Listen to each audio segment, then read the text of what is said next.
নমস্কাৰ মই আপোনালোক সকলোকে নতুন এটি ভিডিঅ'লৈ স্বাগতম জনাইছোঁ। ইতিমধ্যে বিদ্যালয়সমূহত বাৰ্ষিক ক্ৰীড়া আৰু সুকুমাৰ কলা সমাৰোহ অনুষ্ঠিত হৈ গৈছে। আমাৰ বিদ্যালয়তো ছাত্ৰ ছাত্ৰীসকলে বিভিন্ন প্ৰতিযোগিতাত অংশগ্ৰহণ কৰিছে। মই তেওঁলোকৰ কিছুমান মেমৰিজ ৰাখি থবৰ কাৰণে কেইটামান ভিডিঅ' কৰিছিলোঁ, যিহেতু দায়িত্বত আছিলোঁ কাৰণে সকলোখিনি ভিডিঅ' কৰিব পৰা নাছিলোঁ। যিখিনি কৰিছোঁ মই তাকেই আপোনালোকলৈ আগবঢ়াইছোঁ। আৰু এয়া ছাত্ৰসকলে কাবাডী পৰিৱেশন কৰিছে।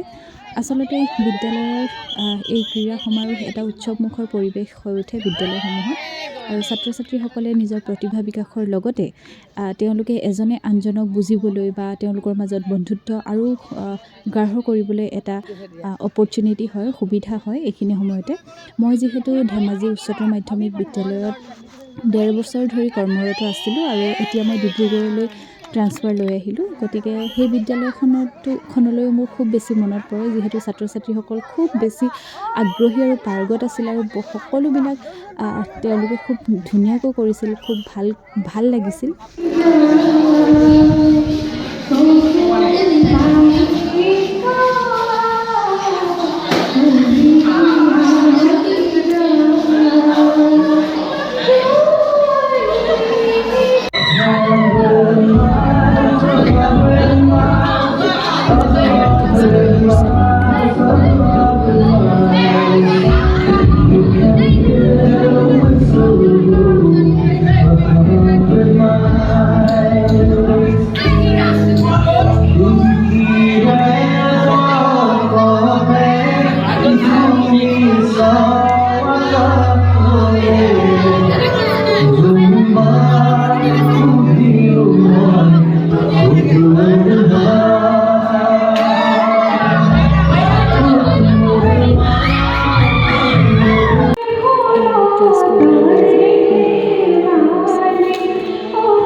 মুকলি বঁটা বিতৰণী অনুষ্ঠানৰ এয়া কেইখনমান চিত্ৰ। আজিলৈ ইমানেই, বাই বাই।